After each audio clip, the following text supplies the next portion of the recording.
자, 성경 말씀은 요한일서 3장 1절에서 3절입니다.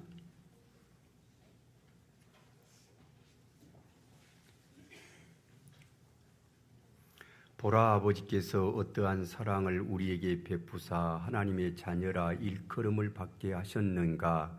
우리가 그러하도다. 그러므로 세상이 우리를 알지 못함은 그를 알지 못함이라. 사랑하는 자들아, 우리가 지금은 하나님의 자녀라. 장래에 어떻게 될지는 아직 나타나지 아니하였으나 그가 나타나시면 우리가 그와 같을 줄을 아는 것은 그의 참 모습 그대로 볼 것이기 때문이니, 주를 향하여 이 소망을 가진 자마다 그의 깨끗하심과 같이 자기를 깨끗하게 하느니라. 아멘. 자, 오늘 이제 함께 찬양할 때에 우리 아동부 10명입니다. 10명과 함께 우리 친구들, 어린이 친구들과 함께 합창단에서 하나님께 찬양을 올리겠습니다. 끝나시면 크게 박수 쳐주시기 바랍니다.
여기를 끄지 마요.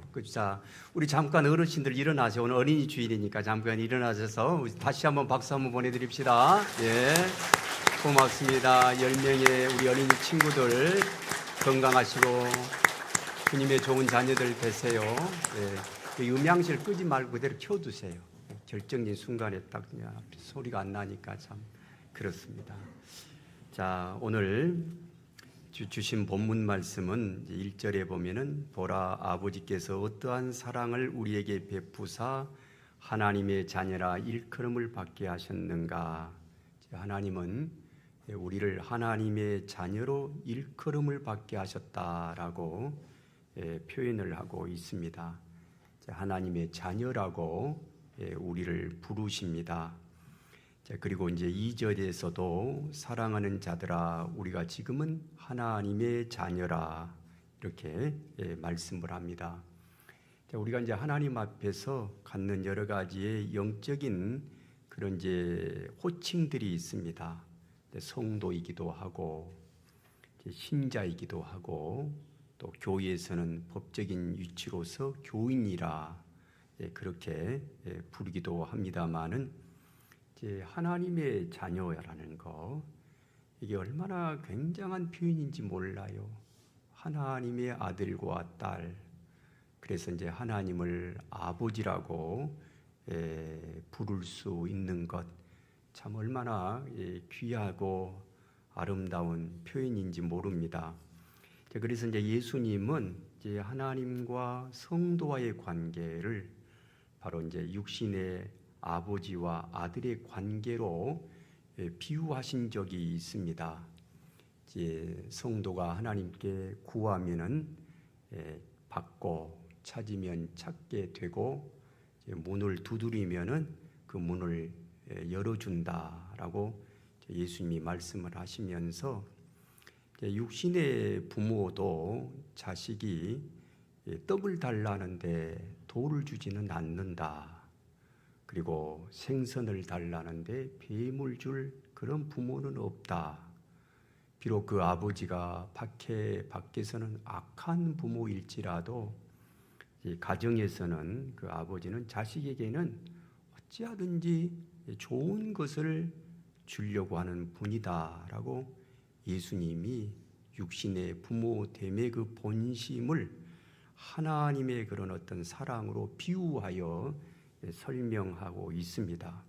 그래서 우리가 이제 하나님의 자녀가 되었다고 하는 것 얼마나 귀한 일인지 모릅니다. 하나님을 아버지라고 부릅니다. 이 본문에서는 하나님의 자녀라 일컬음을 받고 또 우리가 지금은 하나님의 자녀다라고 본문이 말씀을 합니다. 그리고 이제 요한복음 이제 1장 12절에서도 영접하는 자 곧 그 이름을 믿는 자들에게는 하나님의 자녀가 되는 권세를 주셨다라고 말씀을 합니다. 예수님을 영접하고 예수님을 받아들이는 사람들은 그 예수님의 이름을 믿는 사람들은 이 새로운 언약의 시대의 신약 시대에는 하나님의 자녀가 되는 권세를 지니고 있다라고 말씀을 합니다. 그래서 예수님을 믿는 사람은 참 아브라함의 자손이고 영적인 이스라엘 사람이며 무엇보다도 하나님의 아들과 딸입니다. 이게 굉장히 참 귀한 일입니다. 그래서 이제 하나님을 아버지라고 부르면서 우리는 담대하게 기도할 수 있습니다. 하나님과 대화를 나눌 수 있고 또 하나님의 은혜의 보좌 앞에 언제든지 나아갈 수 있습니다. 하나님의 자리에 담대히 언제든 나갈 수 있다고 하는 것 이제 쉬운 일은 아니잖아요. 물론 우리가 생각할 때에 옛날에 왕조 시대를 생각하면 됩니다. 왕을 어느 백성이 또 때로는 신하일지라도 왕을 배우는 것을 아련한다 그러잖아요. 그 아련하는 거 쉽지 않습니다. 아무나 만나주고 그러지 않아요. 내가 정한 시간, 정한 장소에 임금을 뵙고 싶다고 해서 그게 되느냐? 그거 쉽지 않습니다. 요즘 이제 민주주의 시대에서도 아무리 민주주의 하에 국민이 주인이라고 해도 대통령 만나는 거 어렵습니다. 대통령도 바쁘고 또 여러 가지 여건 있고 해서 대통령 만나고 싶다고 해서 만나고 그러지는 않고 다 시간이 정해지고 또 여건이 마련되어야 대통령을 만날 수 있는데 왕조 시대야 뭐 왕을 만난다고 하는 것은 정말 하늘의 별 따기만큼 어렵죠. 그런데 이 신약 시대의 우리들은 하나님의 자녀로서 아버지신 하나님을 언제든지 담대하게 나아갈 수가 있습니다.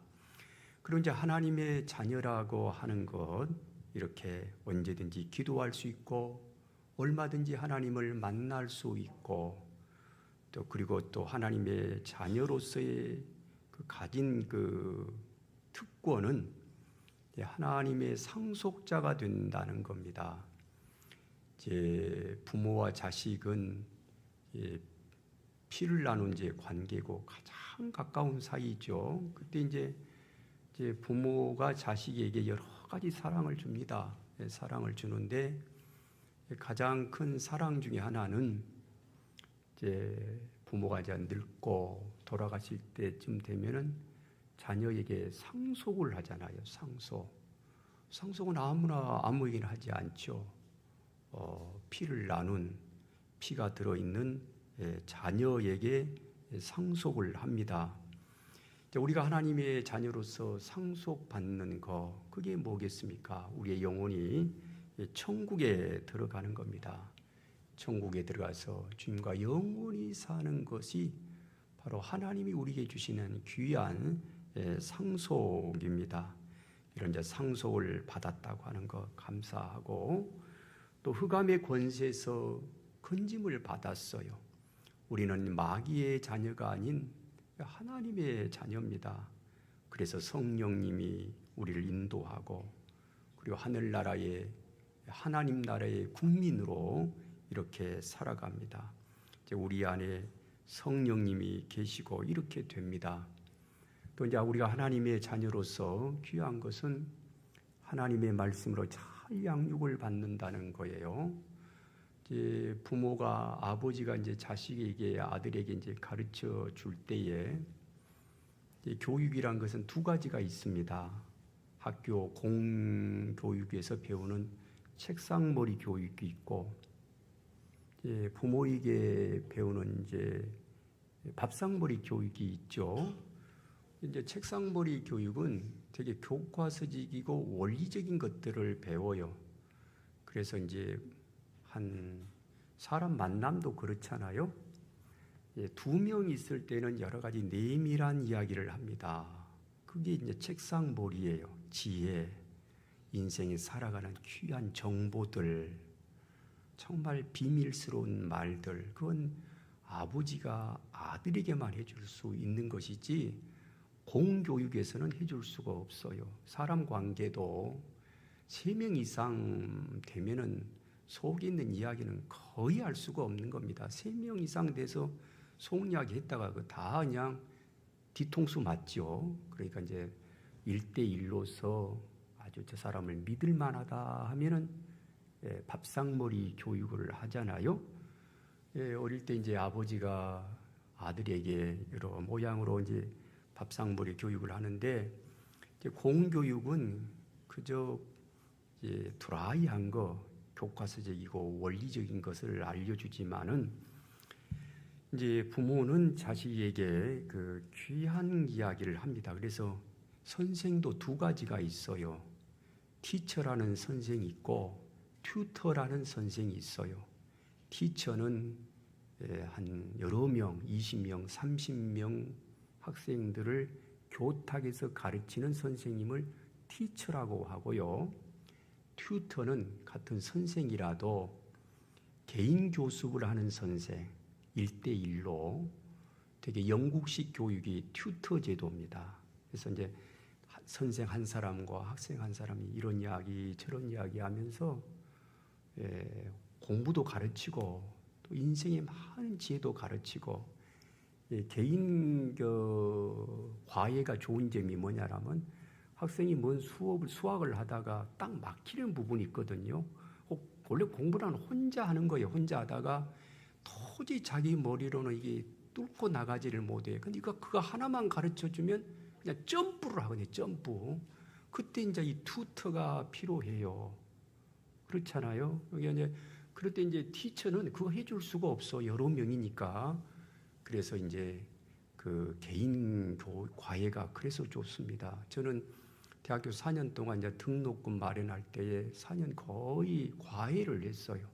또 미군 부대 카투사 있을 때도 토요일날 나와서 과외하고 신학교 나와서 다닐 때도 좀 과외하고 이제 이랬는데 그 이제 교과서를 가르치면서도 그 학생에게 인생관, 지혜, 삶의 농도, 속도 이런 것들을 다 가르쳐 주는 게 이제 튜터입니다.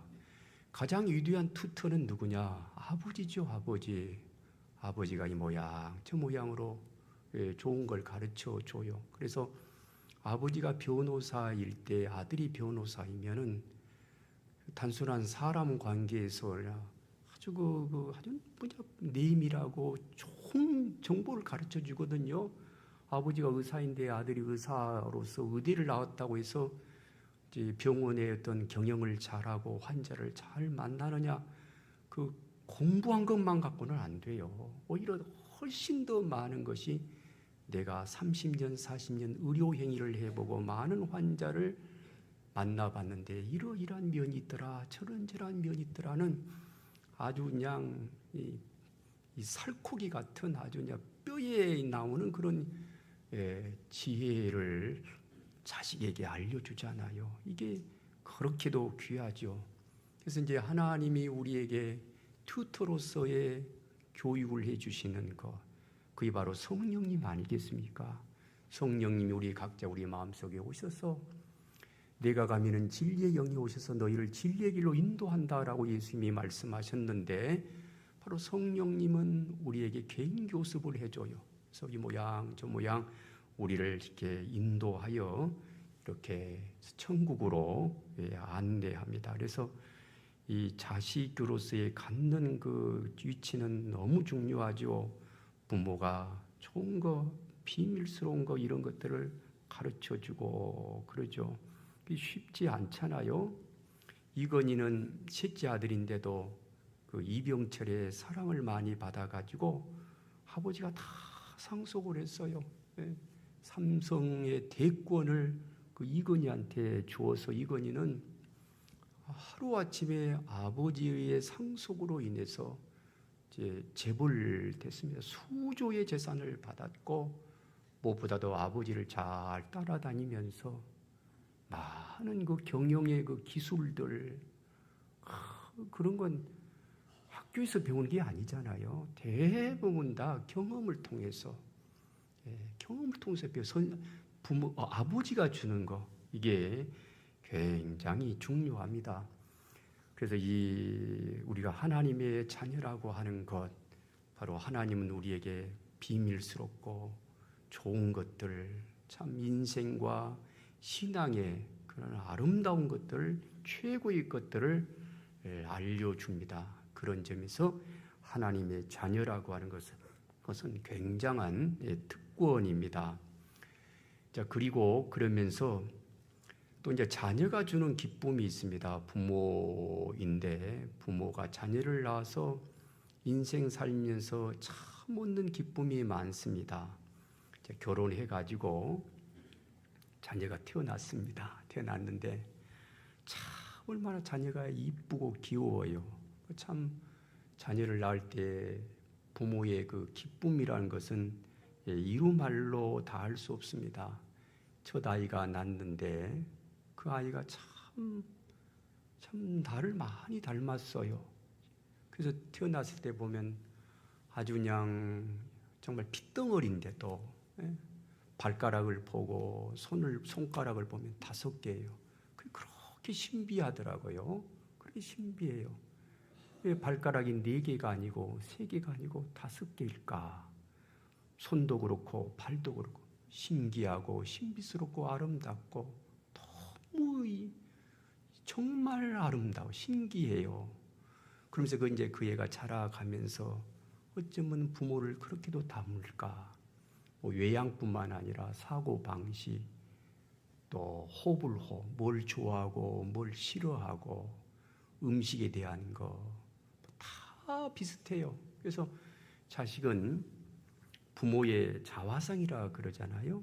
부모의 모습을 보여주는 그런 것들도 아주 참 마음이 참 즐거워요. 부모로서 삶의 활력을 느끼고 참 성장 과정을 보면서 부모는 보람을 느끼고 그렇습니다.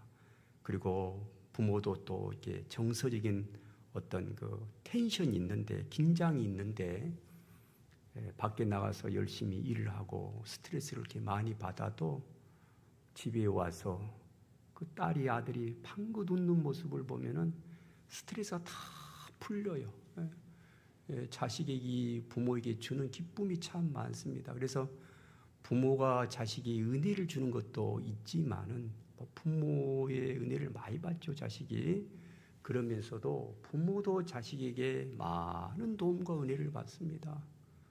자식이 주는 기쁨이란 건 굉장하잖아요. 그러니까 부모만 자식이 은혜를 주는 것이 아니라 자식도 부모에게 은혜를 줍니다. 복을 줍니다.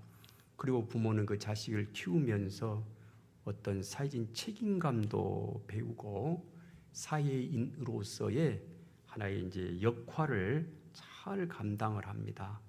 그리고 이렇게 따뜻한 대화를 나누고 또 아이가 재롱을 부르고 때는 엉뚱한 행동을 하고 그러면 막 웃음이 나오고 그래요. 그렇게 기분이 좋습니다. 자, 그래서 이제 나이가 들어갈수록 어떻게 보면 최고의 기쁨은 자식과의 만남이잖아요. 아버지는 아들의 존중을 받고 참 보람된 것 아닙니까? 아들이 갖는 위치는 뭐예요? 아들은 듬직하잖아요. 다 그냥 든든하고 아들은. 또 딸은 아주 정서적이고 아주 인간적이고 기쁨 있고 즐거움 있고 그래. 그래서 오히려 나이가 들어갈수록 자식들과의 유대라고 하는 건 굉장히 중요해요. 이제 나이 60 되고 이제 70 되면은 이제 자꾸 어두워집니다. 어두워지고 여러 가지로 고집도 세지고 정보 수용 능력도 유연하지를 못하고 그러면서 자기 생각이 더욱더 강해지고 이런 게 이제 나이 들매의 모습인데 특히 이제 자녀들이 있으면 20대, 30대, 10대들이 있으면 얼마나 좋아요. 이것도 이제 다 IT인데 나이 들어가면 이게 둔해져요. 두드리는 거, 연결하는 거, 고장도 잘 나고 그럴 때 딸이나 아들이 다 이렇다 저렇다라고 가르쳐 주면은 아주 쉽게 뚫려요. 쉽게 고쳐지고 너무 잘 알게 되고 이런 것들을 자녀들이 있으니까 가르쳐 주고 하니까 부모로서는 자식들에게 도움을 많이 받습니다. 이런 게 얼마나 귀한 일인지 모릅니다. 세상에 여러 가지 인간관계가 있습니다만 가장 진한 인간관계가 뭐겠습니까? 부모와 자식 사이잖아요. 부모와 자식. 그게 가장 진한 거고 또 부모는 자식을 무조건적으로 사랑해요. 내리사랑이라고 자식이 이제 부모를 효도하는 것은 좀 의지적인 면이 강한 것 같아요. 효도하려는 그런 도덕적인 어떤 의지고, 근데 부모가 자식을 사랑하는 것은 참 순수해요. 그냥 내 새끼가 좋아요. 이리 보아도 내 새끼가 좋고 저리 보아도 내 새끼가 좋고, 그래서 뭔가 자꾸 주고 싶고 뭔가 막 베풀어 주고 싶고 그러지요. 포옹하고 싶고 이런 이제 자식이로서의 그런 어떤 그 역할. 그래서 이것을 우리 하나님은 잘 아시고 당신 자신을 아버지다 그리고 우리를 자녀다라고 불러주셨습니다. 그것도 대단히 큰 사랑이라고 봅니다. 이제 시편 127편 3절에서 5절 교동문에도 나왔습니다만은 이 자식을 이렇게 표현을 합니다. 보라, 자식들은 여호와의 기업이고 태의 열매는 그의 상급이다.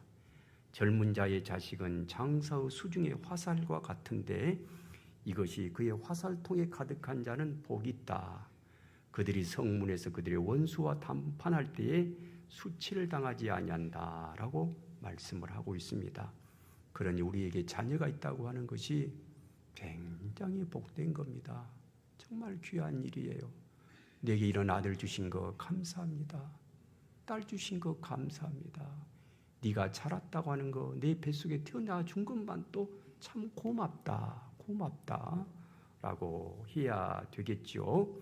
또 이런 자녀들을 성경은 잘 가르치라라고 누누이 말씀을 합니다. 그래서 신앙이 대대로 잘 이어갈 수 있도록 이걸 말합니다. 우리가 자식들 많은 것을 가르칠 수 있지만은 항상 자녀들에게 신앙을 잘 계승하도록 아주 그건 신경을 엄청 써야 됩니다. 부모님들은 내가 네게 많은 것을 내가 상속하지는 못한다고 해도 뭐 재산이나 사회적인 명예나 어떤 위치나 이런 것들은 이런 물질적이고 정신적이고 무형의 것들을 다 못 준다고 해도 가장 최고의 무형의 유산이 뭐냐? 신앙이니까. 물론 자기의 불성실함을 신앙으로 가지고 깜부라치해보면 안 되지만은 가장 귀한 거 물질 주면 좋지요. 잘 교육시킨 것도 좋고 또 좋은 교양을 좋은 본을 보인 것도 좋은데 가장 귀한 유산은 내가 믿는 예수님을 너도 잘 믿었으면 좋겠다. 잘 믿었으면 좋겠다. 그것을 말로만 가지고 잔소리하지 말고 삶으로 보여주고. 그래서 우리 아빠가 참 좋은 분인데 우리 엄마 존경스러운 분인데 나는 하나님을 본 적은 없지만은 내가 사랑하고 존경하는 내 아버님이 내 아빠 내 엄마가 믿는 예수를 나도 믿고 싶다. 이게 선교 아니겠습니까? 선교. 그렇게 되도록 노력을 해야 돼요. 그러니까 자식 앞에서 사실 함부로 살면 안 되죠. 자식은 다 봅니다. 그래서 그 아버지가 자라서 아들이 참 나는 아버지를 존경합니다라는 말을 아버지가 들었다면은 그 사람은 인생과 신앙 헛되게 산 사람 아니죠. 참 잘 산 사람입니다.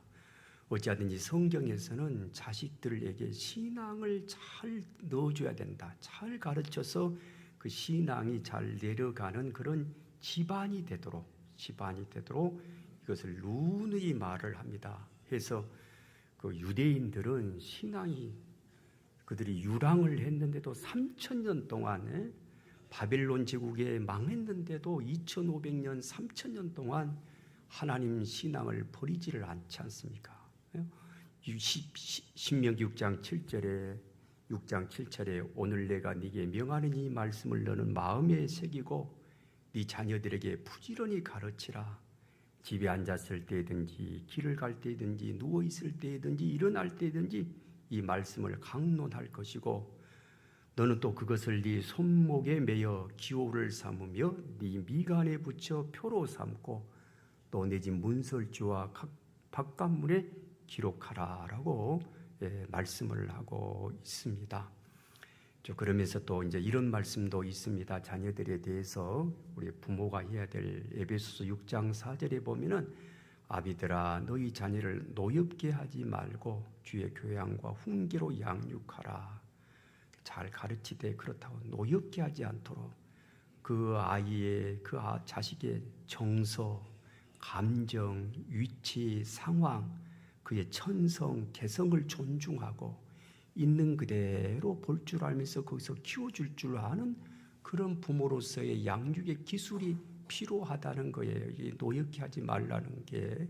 그렇게 교육이란 건 부모 마음대로 막 하는 게 아니고 어떤 틀을 만들어서 그를 거기다 벽돌 찍어내시 내는 게 교육이 아니라 그의 인격을 존중해주고 그가 무엇을 좋아하는가, 어떤 습성이 있는가, 어떤 성격을 있는가를 이렇게 존중하여 그걸 키워주는 그런 어떤 방법이 필요하다라는 뜻으로 자녀들을 노엽게 하지 말라라고 했습니다. 영국의 이제 국왕이 찰스 왕이죠. 찰스 왕. 찰스는 이제 지난번 엘리자베스 2세 여왕이 죽자 이제 국왕으로 즉위를 했습니다. 그 찰스 왕은 그의 아버지가 필립입니다. 어머니는 엘리자베스 2세이고 하는데 이 필립 공은 아주 그냥 이 지구상에 있는 남자들, 모든 남자들 가운데 최고로 잘난 남자가 필립입니다. 필립 공이에요. 엘리자베스가 10대 때 해군 사관학교를 방문했었는데 거기에 이제 18살에 필립이라는 사관생도를 봅니다. 거기서 이제 사랑에 빠지고 말아요. 10대 엘리자베스가 사랑에 빠져요. fall in love 하게 된 거예요.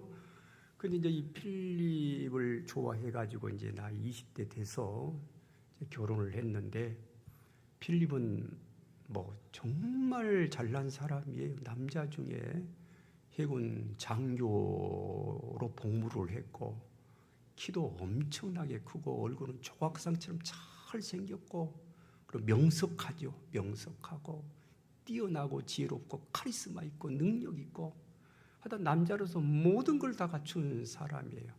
진짜 군인다운 군인이면서 아주 똑똑하고 이 사람이 이제 필립이에요. 근데 이제 필립과 엘리자베스 사이에 낳은 찰스는 아버지와는 정반대예요. 아버지는 아주 앞에 나서서 다 사람들 지도하는 리더십도 강하고 이제 이러는데 진짜 영국의 국왕다운 모습이 사실 필립이라고 할 수가 있는데 그 찰스는 태어날 때부터 아버지 피 쪽이 아니에요. 사람이란 게 받을 때 부모의 것을 그대로 받는 경우도 있지만 때로는 외할아버지를 닮기도 하고 할아버지를 닮기도 하고 사촌을 닮기도 하고 그거 모르잖아요. 그거 하나님의 섭리니까. 근데 이 찰스는 아버지와는 달리 수줍음이 많아요. 섬세하고 여성적이고 마초가 아니에요. 필립은 마초예요. 남성다운 남성인데 이 찰스는 부끄러움이 많고 겁이 많고 그런 사람이에요. 그런데 이제 이 필립은 이제 이 찰스를 가르칠 때 항상 불만이 뭐냐? 너는 나와 같지 못하다는 거예요. 왜 그렇게 남자답지를 못하느냐? 왜 사람이 쪼잔하냐?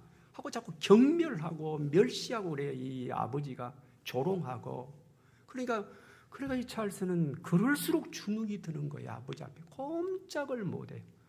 더 그냥 사람이 가라앉아 버리고 그냥 이렇게 되니까 아버지만 보고 스트레스를 받는 거예요.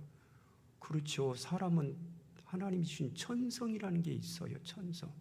어떤 사람은 이렇게 되어 있고 어떤 사람은 저렇게 되어 있지 집단주의적인 사고를 가지고 모든 사람을 벽돌 찍어내버리는 것은 좋은 교육이 아니에요. 그건.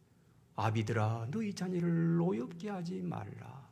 있는 그대로를 존중하고 그의 천성. 그러니까 찰스는 무슨 그 무골 같은 그런 마초 같은 사람은 아니로되 그의 장점이 또 있죠. 섬세하잖아요.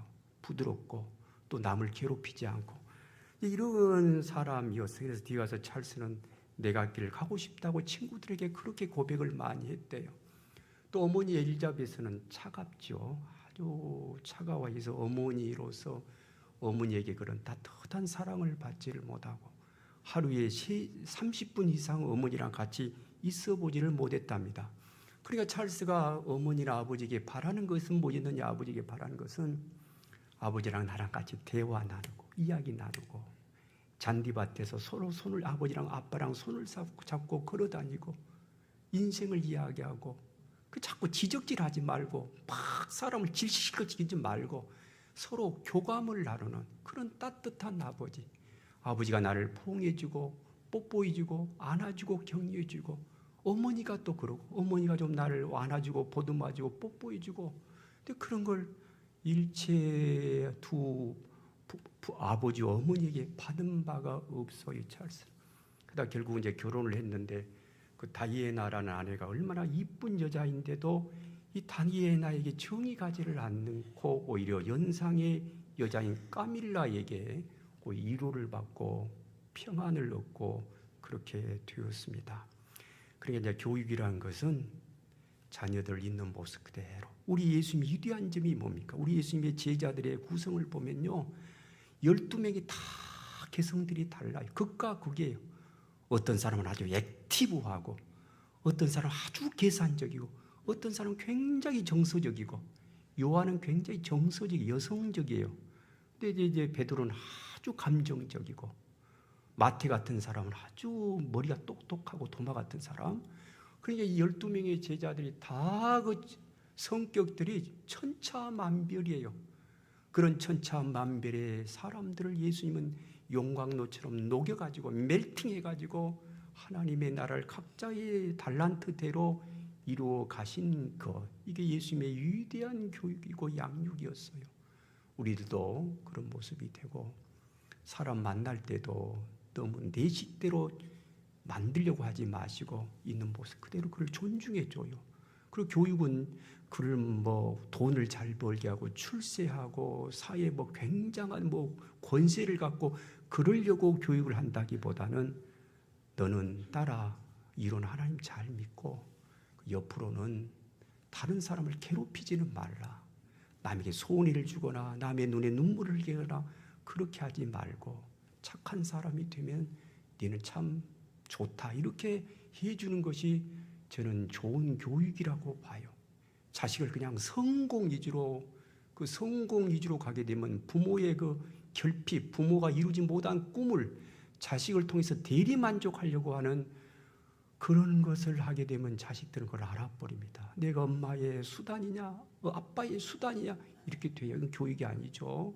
우리가 이렇게 부모, 자식들도 다 나름의 인격 있고 위치가 있다는 것을 알고 존중을 하고, 그래서 좋은 하나님의 자녀가 되고 그러면 좋겠어요. 기도합니다. 하나님, 세상의 부모가 자녀를 아끼고 온 마음을 다해 양육하듯이 하나님께서는 그보다 더 큰 하늘의 사랑으로 저희들 돌보고 계심을 저희들은 고백합니다. 때로는 저희가 연약하게 넘어질 때도 있고 하나님의 마음을 아프게 할 때도 있지만은 변함없는 사랑으로 저희를 품어주시고 바른 길로 인도해 주시옵기를 원합니다. 육신적으로 저희들은 각각 자녀들의 부모들입니다. 하나님이 날 자녀로 사랑하셨는데 저희들도 자녀들을 잘 사랑하고 양육하고, 자녀들 앞에서 소리 지르지 말고 고함치지 말고 너무 심하게 지적질하지 말고 감정진 감정되지 않도록 조심하며 자녀들을 노엽게 하지 않게 하여 주옵소서. 자녀들에게, 우리들에게 저희들에게 자녀 주심을 감사합니다. 주 예수님의 이름으로 기도합니다. 아멘.